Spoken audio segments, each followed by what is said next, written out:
കാരണം എന്താ, എന്ത് റീസണിംഗ് ആണ് ഇലക്ഷൻ കമ്മീഷന് പറയാനുള്ളത്? സോറി, BJP കമ്മീഷന് പറയാനുള്ളത്?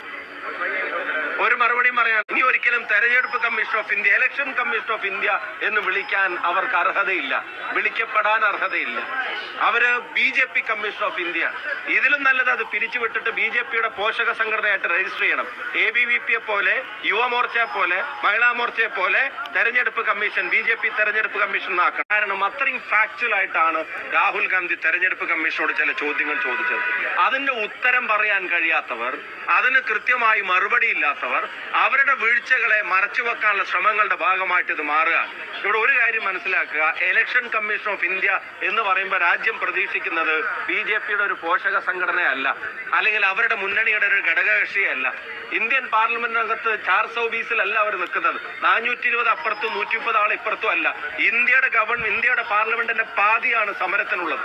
ഇന്ത്യയുടെ പാർലമെന്റിന്റെ പാതിയാണ് ചർച്ച ആവശ്യപ്പെടുന്നത്. ഇന്ത്യയുടെ ജനങ്ങളെ പ്രതിനിധീകരിക്കുന്നവരുടെ പാതിയാണ് ഒരു ചർച്ചയ്ക്ക് തയ്യാറല്ല. പ്രധാനമന്ത്രിക്കൊന്ന് പാർലമെന്റിനകത്ത് വരാൻ പോലും ആർജവുമില്ലാത്ത തരത്തിൽ കാര്യങ്ങൾ മാറുകയാണ്. സമരം ആളി പടരുക തന്നെ ചെയ്യും. പിന്നെ തെരഞ്ഞെടുപ്പ് കമ്മീഷൻ, അത് BJP കമ്മീഷനാണ്. ഇനി ഒരിക്കലും തെരഞ്ഞെടുപ്പ് commission of India, election commission of India എന്ന് വിളിക്കാൻ അവർക്ക് അർഹതയില്ല, വിളിക്കപ്പെടാൻ അർഹതയില്ല. അവര് BJP കമ്മീഷൻ ഓഫ് ഇന്ത്യ. ഇതിലും നല്ലത് അത് പിരിച്ചുവിട്ടിട്ട് BJPയുടെ പോഷക സംഘടനയായിട്ട് രജിസ്റ്റർ ചെയ്യണം. ഇന്ത്യ ഒന്നാകെ ആളിപ്പടരാൻ പോവുകയാണ് എന്നുള്ളതിന്റെ തെളിഞ്ഞ ഉദാഹരണമാണ് ഇന്നത്തെ സമരം. ഇന്ത്യ ബ്ലോക്കിന്റെ ഭാഗമായിട്ട് ഞങ്ങൾ നിൽക്കാൻ തയ്യാറല്ല എന്ന് പറയുന്ന ആളുകൾ പോലും ഈ സമരത്തിനെത്തുക.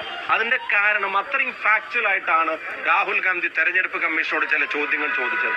അതിന്റെ ഉത്തരം പറയാൻ കഴിയാത്തവർ, അതിന് കൃത്യമായി മറുപടി ഇല്ലാത്തവർ, അവരുടെ വീഴ്ചകളെ മറച്ചുവെക്കാനുള്ള ശ്രമങ്ങളുടെ ഭാഗമായിട്ട് ഇത് മാറുകയാണ്. ഇവിടെ ഒരു കാര്യം മനസ്സിലാക്കുക, ഇലക്ഷൻ കമ്മീഷൻ ഓഫ് ഇന്ത്യ എന്ന് പറയുമ്പോൾ രാജ്യം പ്രതീക്ഷിക്കുന്നത് BJPയുടെ ഒരു പോഷക സംഘടനയല്ല, അല്ലെങ്കിൽ അവരുടെ മുന്നണിയുടെ ഒരു ഘടകകക്ഷിയല്ല.